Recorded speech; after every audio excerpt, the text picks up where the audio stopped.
Hello everyone, I want to discuss course descriptions today and I want to share with you what I am doing. I know that course descriptions are not for everybody. I know that it kind of gets pushed to the side when the topic comes up. And so for those of you who would like to learn more about how I'm doing my course descriptions, go ahead and stay tuned. And if you are having some doubt on whether you should do course description or not, I'm going to jump into that right away. I've done some research. I'm just doing what I feel is best for our children, and I will leave a lot of resources and some links for you so that you can go through course descriptions, determine if it's right for you or not, and also learn how to create them. I can say the simpler, the better. Let's dive in. First things first, I think that there's two reasons why you should do a course description. And the first one is for accountability and record keeping. A clear, documented description will be very useful for state reporting, portfolios, future jobs, colleges, of course, universities, military, trade schools, and anybody else that might ask for it, an internship per se. And it just showcases what you've done and it showcases the rigor of your studies. The other reason why I feel you should have a clear, documented course description is for tomorrow, or in other words, for the future.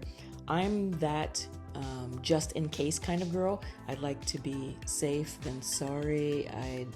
I'm not sure exactly, even at this moment with my son in the 11th grade, exactly which high school path he's going to take. And I'm not sure who or who may not require it.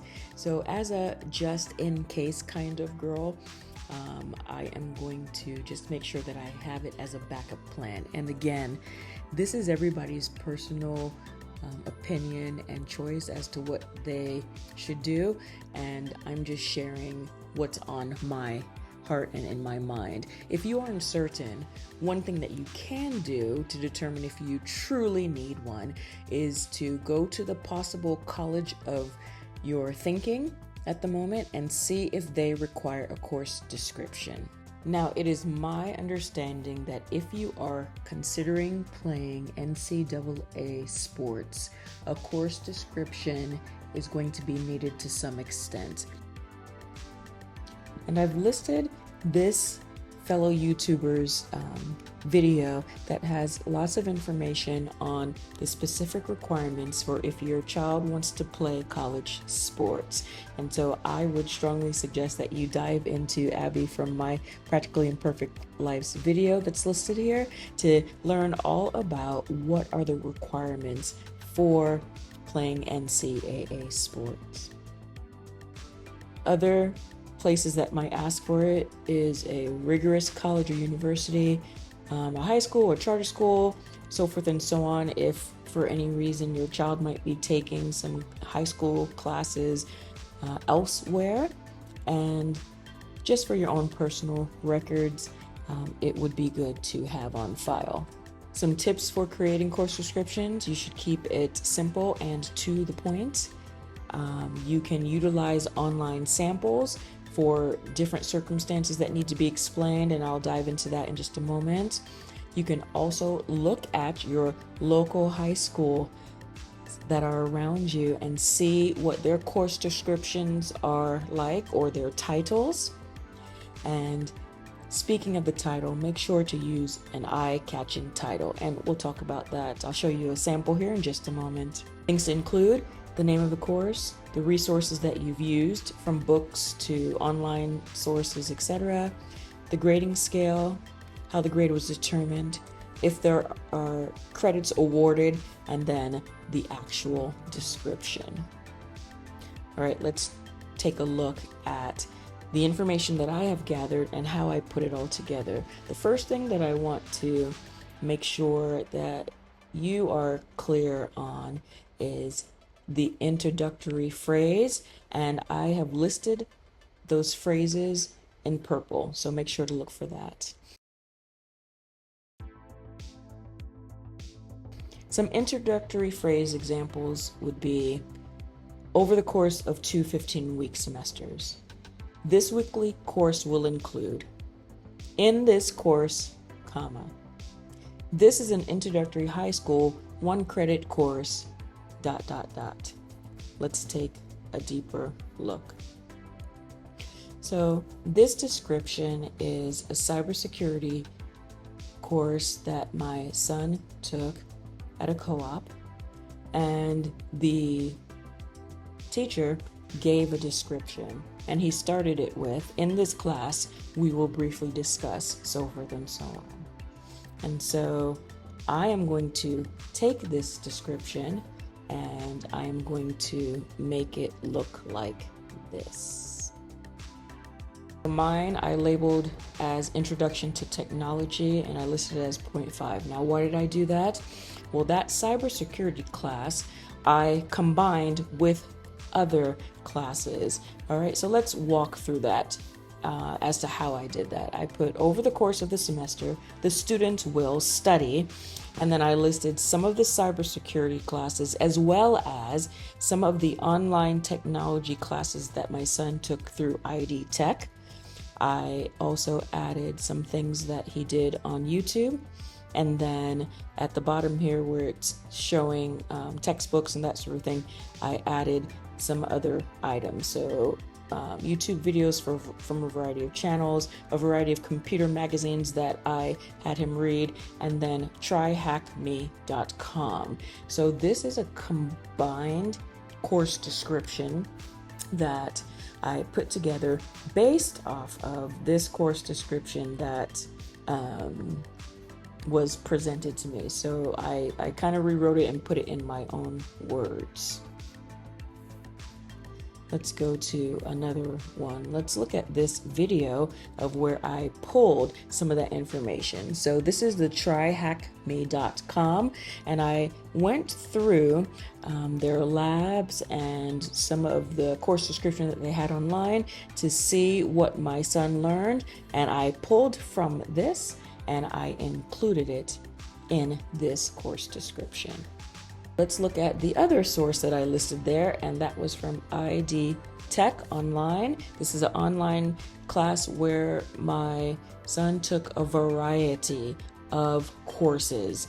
And so I went to ID Tech Online and looked at their scheduling and what he was going to learn, and I pulled from just the different sources there, and then I added some of that again to this course description. This is a combination course that I put together, which I think is one of the harder things to do when it comes to course descriptions.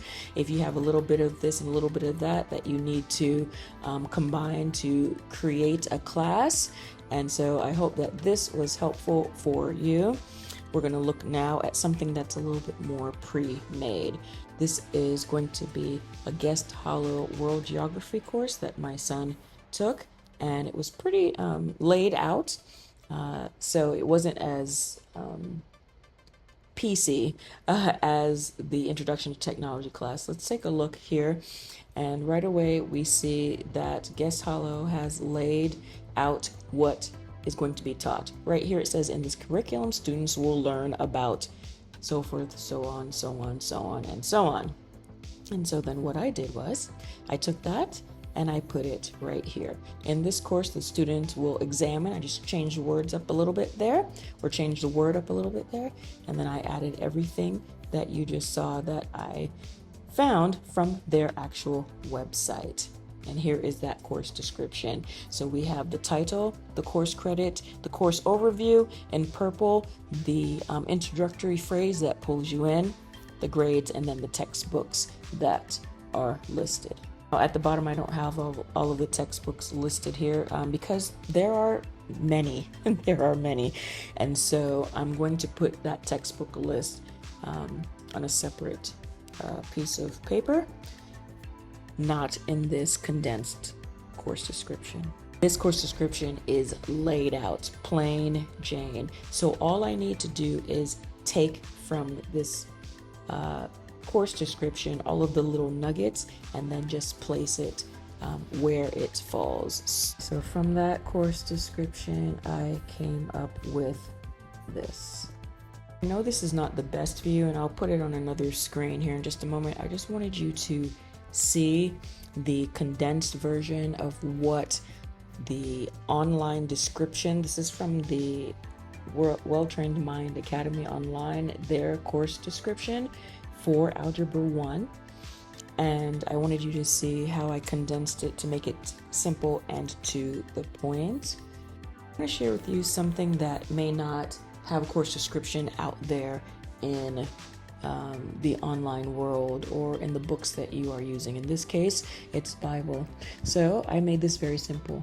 This weekly course includes Bible reading, memorization, so forth and so on. And I put that this is a pass or fail course. Now, I am reconsidering that. It may or may not be, and I might take off the fact that we are going to grade it at all.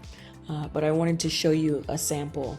At the bottom, I listed the textbooks, and I put a comma there because there's a few more things that I need to add, and then that's it. And so this is something that if you don't have a course description for your poetry class or whatever it is that you're piecing together, you can look online, see if there's samples, but you can always just keep it simple. State what you're doing and then just move on. So this is a little more polished look. All right, so I have listed 9th grade course descriptions, the year, and then I'll put my kid's name in the top right-hand corner. And then this is the sample that I showed you before of Algebra 1. The one thing that I want to jump in and add is don't wait to do course descriptions if you are considering, you know what, I think the course description is a good idea. Don't wait until, your child is a junior or a senior in high school. Try to start your course descriptions at the beginning of the school year. So now is a perfect time because we're still at the beginning of the school year and it's not going to slip away from your fingers. And then at the end of the school year, you're thinking, oh no, now I have to backtrack and I have to find all of those literature books and I have to scour for all of those course descriptions when I really need to be focusing on the grades now and next year's curriculum and that sort of thing. Do the course descriptions now, at least start them. You'll be glad that you did if you are choosing to go this route. Do it at the beginning of the school year. That's a tip that I wanted to just dive in and tell you. All right, let's continue on. And let's take a look at modern world history, and let me show you how I listed the literature books that my son read.